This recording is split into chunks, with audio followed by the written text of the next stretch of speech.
زن، زندگی، آزادی. برای چهارشنبه سوری هم اومدیم یه پارک قرار ایرانی‌ها دور هم دیگه جمع بشن، یه نمیدونم سفره نمیدونم انداخته باشن یا نه، ولی خلاصه ما اومدیم ببینیم سبزه دارن ازشون بگیریم، یه چند تا محصولات احتمالاً آتیش دارن و موزیک هست و چه خوب. آره موزیکش که هست، آتیش هم شاید داشته باشن.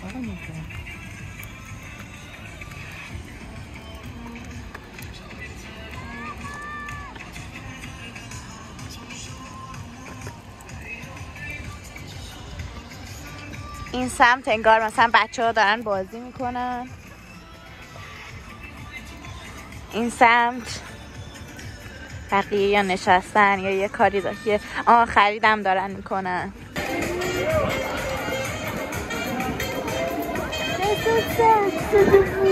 کم هوا سرده.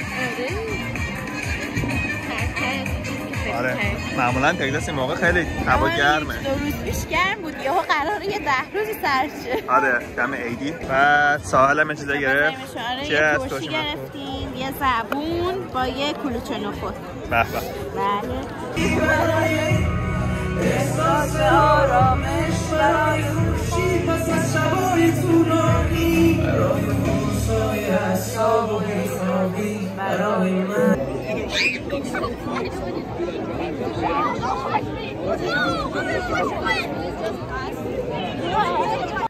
اینجا هم اولین عیدی آقا نیکان هست که اون روز از مغازه براش گرفتیم، گفتیم به عنوان عیدی بهش هدیه میدیم، باش صدا میده. الان من یه ذره آروم صحبت میکنم چون که نیکان تو این اتاق خوابیده، بالاخره بعد از چند ساعت اومد خوابید. 20 دقیقه بیشتر یا رو 20 دقیقه بیشتر به سال تحویل نمونده. سال تحویل به ساعت محلیمون حدود ساعت 4:30 عصر میشه. صبح امروز هم که مشغول بودیم، به حال اینجا روز کاری هست، مثل ایران نیست که تقویمش تعطیل باشه، ولی خب همه چی خوب بود. دیگه امروز عصر هم قراره که چند تا دوستامون بیان دور هم باشیم، یه 7-8 نفر میشیم، ولی 10 نفر فکر کنم میشیم دور همی، بیشترشون ایرانی، یه 2-3 نفر هم خارجی که حالا فرهنگ ایرانی بهشون نشون بدیم. خلاصه این پتومتم که رسما ببین یه قدم برمی‌دارم این دنبال من میاد، یعنی کلا چسبیده، منو به عنوان باباش میبینه. بعد این مایلان دقیقاً هر جا اون میره دنبالش هست. خلاصه داستان داشتیم امروز. خب بگذاریم، این که سفره 7 سنمون بود و یه سری غذا هم درست کردیم. حالا من کلم پلو شیرازی پخته بودم، جاتون خالی. بعد یکی از دوستامونم سبزی پلو با ماهی درست کرده که داره با خودش میاره. ساحل هم کاپ کیک درست کرده، داخل یخچال هست. بعد دیگه خدمتتون بگم که سالاد شیرازی هم باز دوباره درست کردیم اینجا با اینم کاپ کیک ها. بعد دیگه انشالله که خوش میگذره. به امید این که امسال سال خیلی خوبی باشه برای همه ایرانی عزیز، کشور عزیزمون. انشالله که تو هم با امید باشه، آزادی و سال خیلی بهتری باشه نسبت به سالی که گذشت. اینو باشه. این دیوارم با عکسایی که پر شده واسه ما شده یه مجموعه خاطرات 1 سال پیشمون دیگه، از اتفاقاتی که برامون گذشت. خصوصا بزرگترینش خب اومدن نیکان خان عزیز بود که الان عید اولش میشه. بعد ما دیگه جابجا شدیم، از پراویدنس اومدیم آستین، شغل جدید شروع کردیم، سفرهایی که رفتیم، خاطرات خوبی با دوستا و خانواده هامون. ولی خب میگم بزرگترینش این عزیز دل هست که اینجا سوپرمن بابا شده. سال تحویل هم از من و تو اجرا کنیم که به حال با بقیه همگام باشیم. راستی یه چیز خنده‌دارم، این 4 تا استیکرم ساحل گذاشت به سمبل 4 نفر خانواده ما، یعنی ما دوتا و نیکان خان و همچنین آقا مایلو. یه دونه هم یه نصف هم اینجا گذاشت به مناسبت این مهمون عزیزی که پیشمون هست، اردی. بعد این یکی هم جالب بود، از یک از سفرامون توی نیو اورلینز خریدیم از یه مغازه، فکر کنم هندی بود، شبیه همین حاجی فیروز خودمون هست یه جورایی. به به به به به، بیا نگاه کن، مثلا اجازه نمیده نه. آقا نیکان هنوز خوابه. نیکان بچه‌ها دعوا نکنین دم سال تحویلی. بچه‌ها دعوا نکنین. کشتی رو یه لحظه تکرار کنار بذارین 2 دقیقه دیگه سال تحویله. آخه عزیزم خوابه. پسری جون. منم بیدست. ای جونه. مامان جون اگر که 18 سال دیگه یا هر موقع دیگه این ویدیو رو دیدی ببین چقدر ریزه بودی. کوچولو. هنوز 6 ماهش نشده. و اگر به ایران سفر کرده بودی یا اینکه تو ایران این ویدیو رو میدیدی بدون که خیلی به خاطرش خیلی بها دادن و امسال یه اولین عیدیه که خیلی پیش هم دیگه نیست. آره. خب تقریبا 1-2 دقیقه دیگه فکر کنم سال تحویل هست. ما بریم کم کم آماده شیم.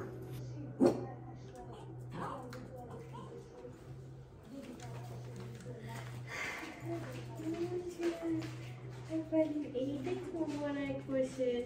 دیگه لازم نیست آروم صحبت کنیم. نیکان پاشه. مادرم بیارم. بیا. ولی بیا اینجا. مامانم عیدت مبارک. دیگه هر سال جلد باشیده میشه. سال نو مبارک مامان.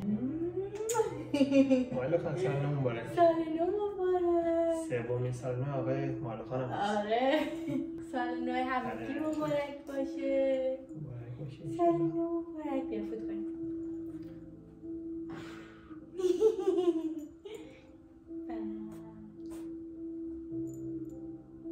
این لباسش هم مامانش براش درست کرده. آفرین ساحل.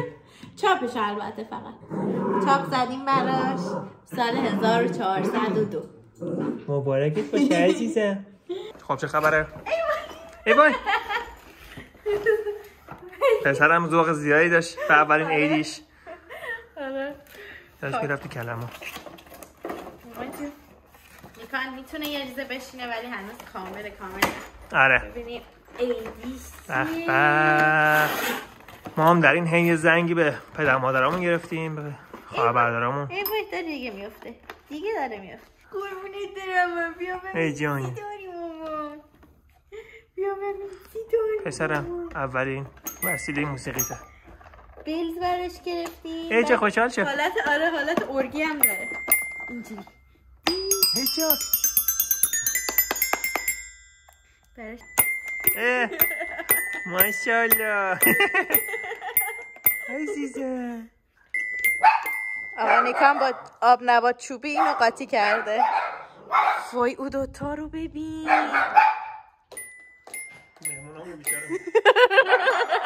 بیا ازشون فیلم بگی. یه گرگ چیزی رد شده از اونجا. اینا داره شکایت میکنه. لات محله. لات شکلاتی البته. از نوع شکلاتی. ها. آره خودش فکر میکنه چه قلدریه.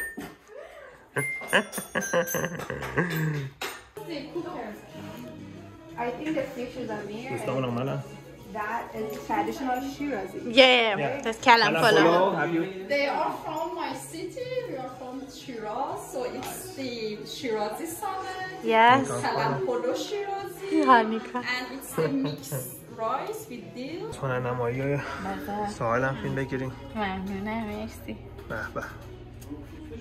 یه دونه نه اون منم راسته هست. چی؟ یادم ندید. آره این من به ساحل گفتم که همه رو پر نریز چون می‌خواستم من اینجوری بریزم. ولی گفتم اینا نصفانیه دیگه- بریز. اینا نیست اینا برای من آره، اومد. اینا بود. خلاصه خیلی خوب شده. چی میگی؟ خجالت نکشه. خجالت نکش. این برای نگینه. ای بابا. اونم برای. خوبه. چون اصرار کردیم دیگه. این چه قشنگه. آره اینا دیگه اصحاب رفتن انقدر که شیطونی کردن. سر کل همه بالا رفت. تو ظرف غذا همه می‌خواستم برن. چی می‌بینی پسرم؟ آقای نیکان خان. ولاگ خودمون باشیم. الان مایلا خانه. اینم مایلا خان. اینم اودی خان. اودی؟ خیلی خنده داره. توی اون ولاگه هم پیکنیکه اگه بچه‌ها دقت کرده بودین ایدی رو می‌دیدین توی اون پارک، ولی مایلو نبوده. سرم ایدی تو دوست داری؟ ای خدا ندید میزنه. نیکون خوشگله. نیکونی جان مادر. آقای مایلا خانم اونجا یک ذره دپرس کوچولوه. دیروز دوستش رو دیروز دست بردن، الان چند ساعتی میگذره دیگه هم باد گرفته ولی به زودی باد نمیاد. آره. سلام. اومدیم بیرون تفریحی. فکر کنم اولین بار اینجوری داریم بیایم بیرون. چی؟ با بچه؟ آره. شاید چون دیگه هوام تازه خوب شده. آره. وای خدایا. مایلو همینجور صدا میزنه به هر سگی که میبینه.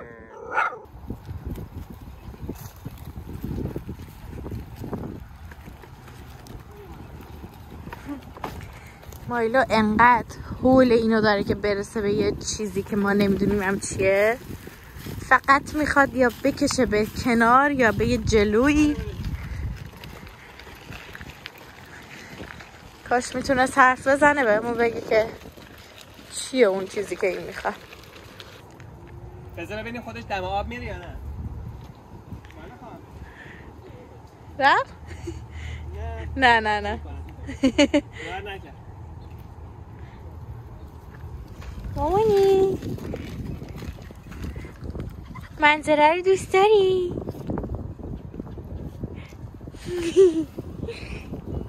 آقا اونجا رو میبینین سنگارو نمیدونیم چی هست، الان نظرمون جلب کرد، ولی خلاصه میخوایم اون بچه‌ها بگیم که بیایم بریم با هم 7 سنگ بازی کنیم. یه ذره فقط سخت هست که سنگین یه ریزه سنگین. تا خرگوش اونجاست.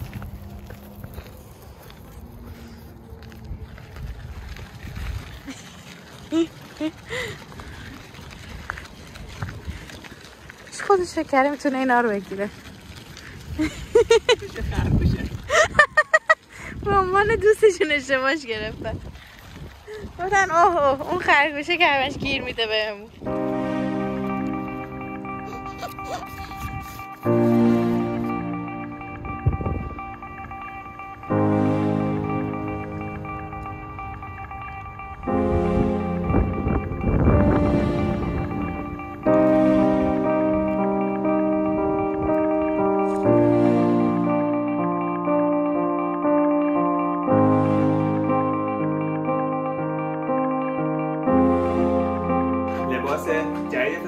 نیکان میخواد بره توی جنگل استتار کنه. به هر حال ممکنه جنگ‌های چریکی داشته باشه مثل اینکه. خلاصه که آقا ما دیشب رفتیم اون خونه که همین دوستامون حالت عیدی در اینطور یه جورایی با چند تا از دوستامون جمع شدیم، حالا یه تیکه فیلم براتون گرفتیم، بازی کردیم و شام خوردیم و اینجور چیزا. این دو تا بازی هم راستی بازی باحالی است، بورد گیم است، با دوستامون که میریم مهمونی بازی می‌کنیم. این شبیه مافیا خیلی جالبه. و کوتاه هم هست، برای تا 10 نفر هم میشه. یه رو با اینا هست، هر دورش بیشتر طول نمیکشه، برای همین خیلی جالبه. برای چند راند بازی میکنین دوره هم با دوستا. و اینه که هم یه بازی هست که توی ایران هم به نام استوجیت شناخته میشه. ما اولین بار یکی دوستامون رو از ایران آورد با خودش، اونو بازی کردیم. حالا این یکی ورژنش 3 تا 8 نفر است، ورژن اصلیش هم 3 تا 6 نفر است. اینا هم خیلی جالب است، ما خیلی لذت میبریم. چند تا بازی دیگه هم هست، بازمون معرفی میکنم اگه دوست داشتید. رنگینک از سال درست کرده، خرما و پستو گردو. ظاهرا یه غذای شیرازی هست، یعنی خوراک شیرازی. حداقل دوستای اصفهانی میگفتن اونجا زیاد مرسوم نیست. این غذا هندی هم چی درست کردی؟ باتر چیکن باتر. مرغ کره‌ای. خب آقا یه توضیحی بدین که کلا چی به چی و چی شده تا الان. الان تقریبا 1 هفته از عید نوروز میگذره. بعد ما خب یه دونه چهارشنبه سوری رفتیم که مراسم ایرانیا بود توی شهر آستین. بعد دیگه حالا شب عید نوروز که با دوستای خودمون خونه‌ای ما جمع شدیم. دیگه چند جا دیگه هم سر زدیم، مثل اون پارک و اینا روزمرگی بود بیشتر. بعد یکم که همین خونه دوستمون رفتیم عیدیدنی و امروز هم دوباره یه دونه عیدیدنی داریم. یعنی خب الان آخر هفته است که دیشب خونه دوستمون بودیم، امروز هم باز چند تا دیگه دوستای دیگه‌مون هستن که دعوت هستن اینجا خونه ما. دیگه همه اینا به مناسبت عید نوروز هست بیشتر. بعد حالا چند تا مراسم دیگه هم هست مربوط به ایرانی‌ها توی شهر آستین و خیلی از شهرهای بزرگ آمریکا احتمالاً همینجوریه، حتی کانادا، چون اروپا هر جایی که به حال جمعیت ایرانی زیادتر باشه. مثلا برای 13 بدر یه دونه از هفته دیگه که برنامه داریم بریم. بعد دیگه یه دونه مراسم هم بود برای دانشگاه یوتی بود آستین اینجا که اون فقط مخصوص دانشجویان نبود، افراد شهر هم میتونستن. حالا با تداخلش با یکی از این برنامه‌هایی که ما دعوت بودیم. به جز اونا دیگه یه دونه برنامه هم هست، اون جالب اینترنشنال هست، یعنی بین‌المللیه، مخصوص عید نوروز هست، توی یکی از سوپرمارکت‌های معروف آستین هست، هر سال برگزار می‌کنه. خیلی برنامه جالبیه. متأسفانه باز متقارن شده با 13 بدر و فکر نمی‌کنم ما بتونیم بریم، ولی مثلا هم برای ایرانیان هست، هم تاجیکستان، اینا افغانستان، اون کشورهایی که عید نوروز رو به حال جشن میگیرن، جمع میشن اونجا، مردم براشون موزیک پخش میکنن. خیلی محیط مفرحی هست، غذاهای مختلف، حالا خاورمیانه‌ای هست، اینجور چیزا. خوش میگذره به همه. خصوصا خیلی مهم است برای نسل بعدیمون، واسه این بچه‌ها که از بچگی با این مراسم بزرگ بشن. به حال خون ایرانی توی رگای آقا نیکان و امثالشون جریان داره و به حال ما باید راه نیاکانمون رو پیش بریم. دوران آماده سازی نیکان خان هست این روزا. حالا یک از حرکاتی که داره تمرین میکنه رو میخواد الان براتون انجام بده. بله ما تمرینات فشرده داریم. یکی از تمریناتمون اونجا کد 201.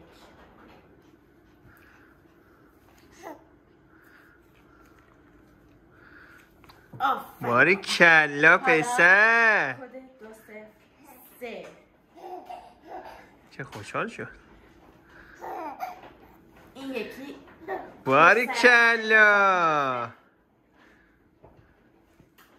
خیلی خوب، اینم تمرین امروز صبحش. مثلا بگم کد 202. نه دیگه کافیه. مایلا هم داشت یاد میگرفت، حالا اینم قراره با همون یه مدت دیگه اجرا کنه. مایلا خان سلام کردی به بینندگان؟ هیچ. جناب نیکان خوشتیپ رو ببینین، تیپ زده. مهمون داریم الان، چند تا از دوستای دیگه همون هستن. یکیشون اتفاقا بچه کوچیک داره، یه 2 ماهی از نیکان خان بزرگتره. خلاصه نیکان گفت میخوام تیپ بزنم برای اون دوستم.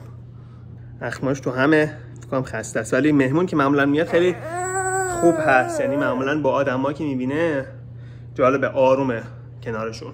حالا میگم الان کم کم دیگه بیان مهمونا، ما مثلا غذا درست کردیم ببینیم چی داریم امشب. بیشتر مهمونایی که ما امشب داریم ایرانی هستن، یکی 2 نفر هم یه زوجی آمریکایی هستن از مهمونامون. حالا ما آشپزی درست کردیم که به حال ایرانی خیلی دوست دارن، خود ما هم همینجور، و پیتزا هم داریم در کنار هم، به حال تلفیق خوبی میشه. یکیش پیتزای پارچه گوشت من درست کردم و یکم پیتزای سبزیجات.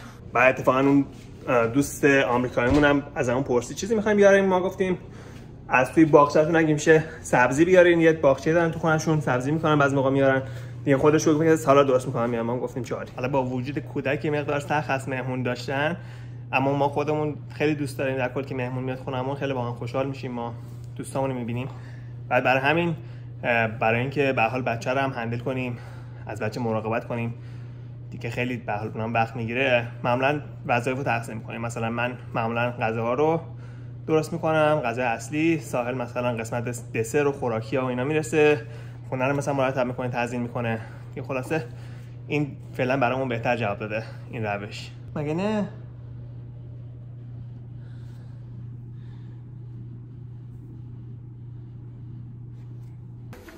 یه هوا حسابی گرم شده اینجا. اینم شربت آلبالو و سکنجبین که وقتی مهمونا اومدن بیاریم خدمتشون. سلام خوشگلا. منتظر مهمونامونی. نه آقا مایلا. آره مایلا اصلا دیگه فهمیده از نیم ساعت پیش دیگه ما رو دیوونه کرده.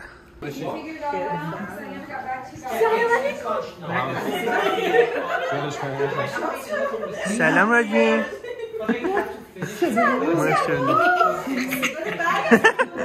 ماشاءالله. اجافتشون هم پاپیون زدن.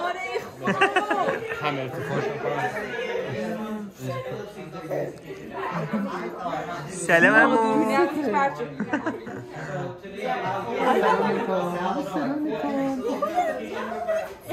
کنسرت گروری.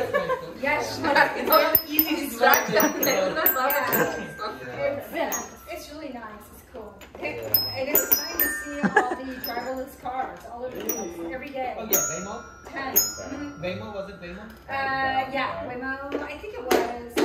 It's red and white, like Waymo, so I think it was. But it was too funny. Also, I've seen them in Phoenix, Arizona. Yeah. You see, yeah, it's funny to be a driverless car and you pull out and somebody get in the back seat and drive off. اینم تزیین ساحل نوروز 1402 مبارک باشه. پیتزاها سلام دوستمون آماده کم کم. نیکان جان، نیکان شما غذا میخوای؟ که خیلی میخوام.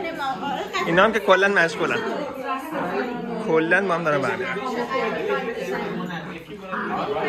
حالا مایلو زیر داخم اودی رو میگیره. حالا اودی حمله میکنه، زیاده حمله میزنه. بله 2 امتیاز برای مایلو.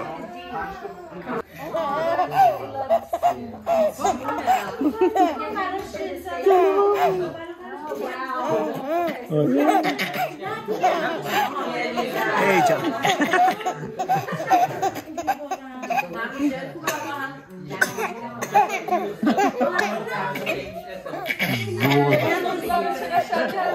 هرچی مسخره بازی بلدم برای همه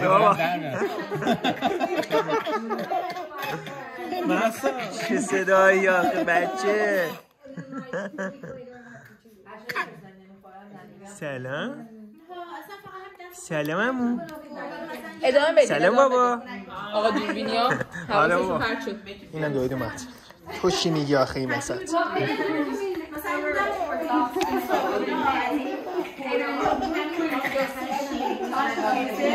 اینم ایدیای آقا نیکان هم دوستان زحمت کشتن آوردن برای نیکان. ما هم براشون اتفاقا یه ایدی داشتیم واسه بچه‌شون یه عصا بازی و اینم باز ساحل درست کرده.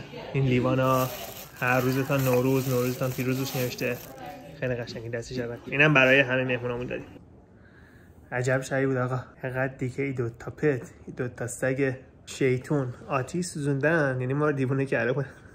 کل مدت داشتن با هم بازی میکردن، این ور اون ور میدویدن. اون یکی سگ اونا اودی که از وقتی شیرینی و اینا اومد کلا داشت دور این میز میچرخید، میخواست چی بقاپه بره. مالا هم کلا افتاد دنبال سر اون، ولش نمیکرد. خلاصه این 2 تا آتیش باره دست برنداشتن. به محضی که اونا رفتنشون، یعنی مایلو اومد رو گرفت قش کرد. خیلی فیلمن. بعد اون 2 تا نوزادم، 2 تا بچه کوچولو هم که خیلی واقعا بامزه هستن. میگم حالا تفاوت سنشون 2 ماه و نیم هست، یعنی پسران رادوین 2 ماه و نیم از نیکان بزرگتره و چند بارم تا حالا همدیگه دیدن. امروز هم که خیلی باحال بود، چون حالا سنشون بالاتر میره و بهتر میشه، اون درکشون شناختشون بیشتر میشه از هم دیگه. بعد میگم دیگه مثلا فیلمام میگفتیم بعدون کلی به هم میخندن، ذوق میکردن. خلاصی که جالب هست دنیای کودکان. خب دوستای عزیزم ممنونم که این قسمت هم همراهمون بودین. برنامه 13 به درمون یه ریزه عوض شد. به جای اینکه بریم اون برنامه‌هایی که توی آستین بود، می‌خوایم بریم مسافرت که ولاگ اون رو می‌خوایم جدا براتون بگیریم. پس یادتون باشه حتما ولاگ بعدی رو هم ببینین. آره دیگه سفر نوروزی در پیش داریم. بله تا قسمت بعدی فعلا.